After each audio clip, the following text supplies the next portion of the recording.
So hello, this is Dr. Jeff McDaniel with another video from Adapt Your Life, and this is me just jumping in. So our title of the talk today is Doing Keto. Do you just jump in or do you ease in? Alright, so kind of silly, I didn't actually jump, I sat down hard, almost fell over. But the point of the thing is, there are two ways of starting the ketogenic diet or the keto diet, and that is to jump in right in the beginning, start hardcore, or ease your way into it. So we're going to talk about those two different approaches.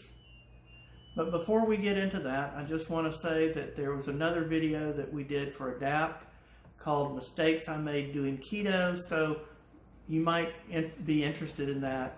So here I was, a doctor, doing this without any guidance, and I made a lot of mistakes. So I've learned from that, and I hope that you will learn from it and can pass some of that along as well. So the first issue with doing keto is, what is your personal reason to do it? I think that's a very critical issue. I find that it's very important to have a personal reason to do keto. Sometimes it's something like appearance. I don't feel like, my partner likes the way I look. I'm embarrassed. I want promotions. Or you're sick and tired of being sick and tired. Everybody has a reason. So my reason was grandchildren and personal health issues. But it really needs to mean something to you here more than here. Okay, so I want you to do kind of a survey. Are you just interested or wondering what it's all about? All right, we will take you. We would be happy to have you join the keto way of eating. But oftentimes it's something more heartfelt, like you're sick and tired of being sick and tired, or you have a medical issue that you heard that keto might help. So again, first things first, why are you interested? And so there are a lot of things that help. Obesity and diabetes, we have the most data on that. But it's also helpful for fatty liver. Women can have a condition called polycystic ovarian syndrome, which leads to weird periods, infertility, weird hair growth in certain places. And so all of those are really valid reasons. We have emerging research that shows that it may improve longevity. It can be helpful in neurologic illnesses, and we're not going to go over every single reason. It just is fascinating how many things that this can help. Sometimes it's fear. Somebody gets a diagnosis of diabetes, their immediate reaction is, oh my God, am I going to lose my foot?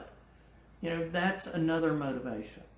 But it's important to know your motivation. Matter of fact, in my opinion, a personal reason that means a great deal to you is more important than your doctor's opinion or your spouse's opinion or some diagnosis in a medical chart.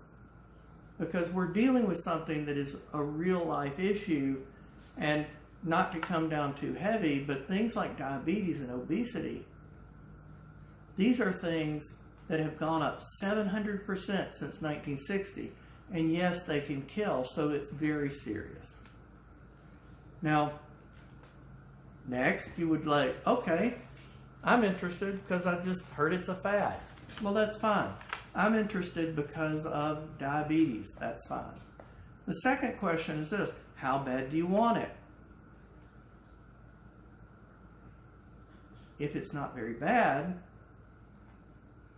find out about it, but maybe now's not the right time for you. If your life is in chaos and lifestyle change is just too much to bear, we want you to come back around later, because maybe now's not the time.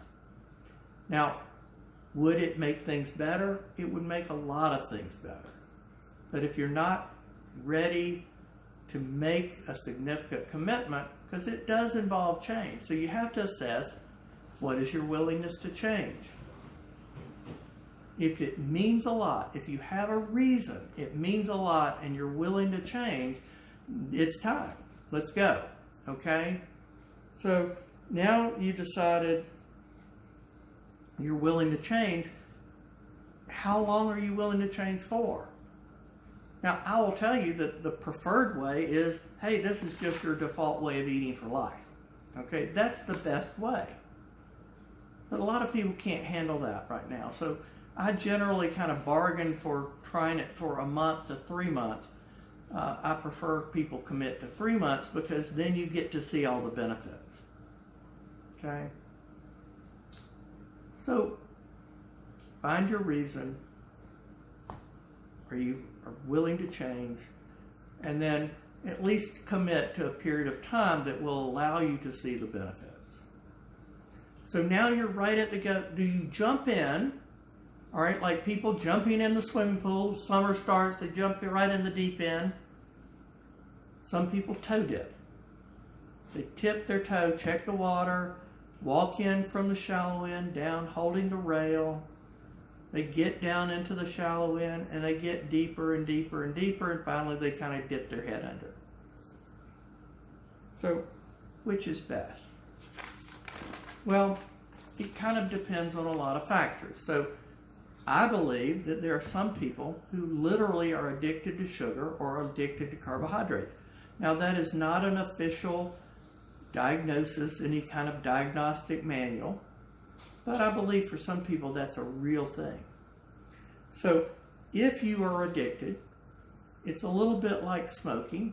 So what things have worked the best is to pick a quit date and just quit. That's what we know from the smoking literature. That's what we feel is the best for most people doing keto. So you jump right in the deep end, you start hardcore, you pick a quit date, which means to me quitting cigarettes in that instance. But what we're talking about is a start keto, quit the carbs date. Okay? It is helpful to have a specific date. So what is jumping in? Jumping in means you follow the Adapt Your Life plan, which means less than 20 total carbs a day. Now you adjust to that, most people very well, with little difficulty at all. But after doing that, you then get decreased hunger, you get improved energy, and then you start to see some of these other medical problems like diabetes and blood pressure get better. One small caveat, if you're a diabetic on a lot of medicine, you need to be seen by a doctor who's skilled in administering the keto diet. Okay, just a caveat. So the reason we recommend jumping in is that's what works the best. Okay? So what about the other approach? It seems attractive to a lot of people to just cut back one or two things. Okay, I'll give up regular soda, I'll eat and drink diet soda, not eat it, just drink it. But anyway, what we're talking about is an easing in approach, a piecemeal approach. What foods are you willing to give up? So there are many who believe that psychologically this is more palatable, more people will try it, okay? I can see myself doing that. Okay, today I'll give up soda, next week maybe I'll give up bread or ice cream or regular candy, okay? So what are the positives and what are the negatives? The positives are many people find that to be something they're more willing to consider. Yeah, don't make me go cold turkey, but yeah, I'll give up that one thing and then the next thing and then the next thing, and hopefully eventually we'll get them to keto. All right? Well, problems with this approach are lower success levels, okay? And then there's this problem because your body either burns fat or it burns sugar. So fat or carbohydrate. So it is very possible that as you lower the carbs, you're not in ketosis yet. So ketosis means your body's burning fat. All right? So ketosis is a good thing, but you're lowering the carbs and lowering the carbs and lowering the carbs. You can't burn fat yet. You have plenty of calories on board to do it, and I'll tell you about that in a minute. But now you don't have enough carbohydrate to feed your body's need for fuel. And so in the running world, or long distance endurance running, they call it bonking. So they're sugar burners. They run, they hit the wall literally of energy need, and they can't go any further. So what most long distance runners have done historically is they eat carb packs. All right, so even imagine a very lean runner. They have enough calories on board in body fat to go 30 to 40,000 calories. If you're going on sugar alone, at best it's about 2,000. So if you're doing a marathon, say, or an ultra marathon where they run 50 to 100 miles, they run a serious danger of running out of fuel. Well, in you and me, who are not regular athletes or long distance athletes, if you go down on the carbs, but you're not yet burning fat, you can run into this same thing that they call bonking, or hitting the wall. So there's a significant risk of that. And what most people do when they do that is they eat more carbs. Okay? And so the whole purpose, the whole focus really is on restricting sugar and starch and reducing carbohydrate intake. If you're a carbohydrate addict or a sugar addict, that is the best way to get through it and into a better situation. So you tend to crave the things you eat.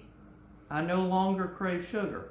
I crave eggs and steak and butter, all of which are delicious and very satisfying. So just understand, two ways of doing it. Jump right in, which is what I recommend, or you can ease in, which some people find attractive, kind of like, hey, that makes sense, I'm willing to do it, but just understand it comes with the risk of lower success rate and also the running out of fuel. So I hope this was helpful. I hope to be working with ADAPT more in the future. I also hope to bring some more videos out under the name of Obesity Doc ATL. The Adapt Your Life conference really inspired me to try to help more people, and I'm really happy about the way social media will allow us to do that. So if you like this video, please share it. Please share the Adapt Your Life site and encourage people that they can do this and that this can be healthy. So signing off, this is Dr. Jeff McDaniel. I hope this was helpful. Good night.